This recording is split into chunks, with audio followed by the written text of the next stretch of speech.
जो लोग राजनीति करते हैं, जो राजनीतिक दल है, वो आरोप प्रत्यारोप लगाते रहेंगे। हम और आप नहीं जानते हैं कि पुलवामा की सच्चाई क्या है। बहुत सारे लोग उसका दोषारोपण सरकार पर करते हैं, सरकार का अपना पक्ष है, लेकिन जब तक कोई बात प्रमाणित तौर पर जनता के बीच में न हो, इस तरह के आरोप प्रत्यारोप लगाना मुझे लगता है कि वो ठीक नहीं है। आतंकी हमले के मामले में देश को एकजुट होना चाहिए।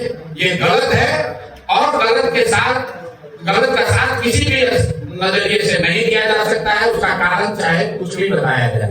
जहां तक भाजपा का सवाल है, ये लोग चाहे वो पुलवामा की बात हो या आतंकवाद का जनरल मामला हो, इसको धर्म से जोड़कर समाज में विद्वेष फैलाने की इनकी जो नीति और सोच है, उसका नुकसान है और उसका भी विरोध उतनी ही मजबूती से होना चाहिए जितना विरोध पहले की अपीजमेंट पॉलिटिक्स का होता है।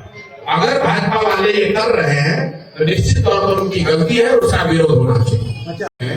तो ये कहे कि हमारी सरकार बनेगी और कल भ्रष्टाचार खत्म हो जाएगा, हम इस तरह की बात नहीं करते हैं। भ्रष्टाचार खत्म करने के लिए, भ्रष्टाचार पर अंकुश लगाने के लिए जन सुराज ने 4 स्टेप प्रोसेस बताया। आपने देखा इस देश में एक आंदोलन अन्ना का शुरू हुआ जिसमें बताया गया कि जन लोकपाल करके कानून बन जाएगा, भ्रष्टाचार खत्म हो जाएगा। जिन लोगों ने आंदोलन किया वही अगर आप सीखे तो बिहार के लिए जन सुराज ने भ्रष्टाचार रोकने के लिए 4 बातें बताई।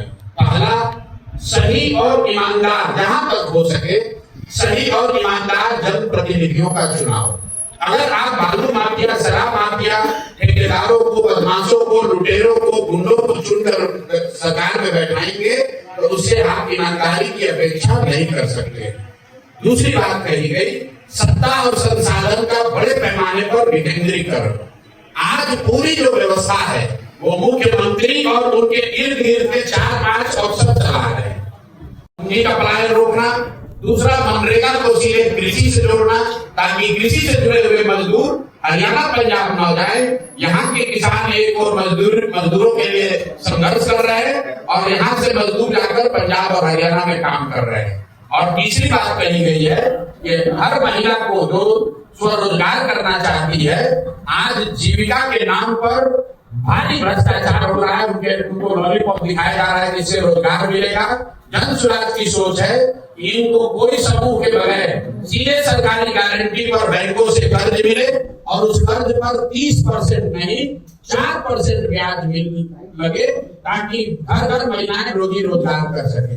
तो पलायन रोकने के लिए 3 स्टेप। पहला, पूंजी और बुद्धि का पलायन रोकना। दूसरा, कृषि को, मनरेगा को कृषि से जोड़ना। और तीसरी बात, महिलाओं को 4% ब्याज, सालाना ब्याज पर लोन उपलब्ध कराना, इससे पलायन रुकेगा। बच्चों के पढ़ाई के लिए मैंने बताया कि 15 साल के कम उम्र के बच्चों को अच्छी शिक्षा मिले। जब तक सरकारी विद्यालय का क्वालिटी न सुधरे तब तक उनको प्राइवेट में पढ़ने की सुविधा दी जाए और बुजुर्गों के लिए कम से कम 2000 रुपए मासिक पेंशन की व्यवस्था की जाए। मोटे तौर पर जन सुराज के बिहार विकास के ये 3 मूल मंत्र है, शिक्षा, रोजगार और सम्मानजनक जिंदगी। 3 लाख करोड़ का बजट है, उन्हीं के हाथ में योजनाएं हैं। उनकी मर्जी होगी तो पैसा जारी होगा, उनकी मर्जी नहीं होगी तो पैसा जारी नहीं होगा। जब पंचायती राज का कानून बनाया गया 1990 के दशक में, तो उसके प्रपत्र में ये लिखा गया है कि सत्ता और संसाधन का विकेंद्रीकरण होना चाहिए और करीब 1/3 विकास की राशि पंचायती राज की संस्थाओं के माध्यम से खर्च होना चाहिए।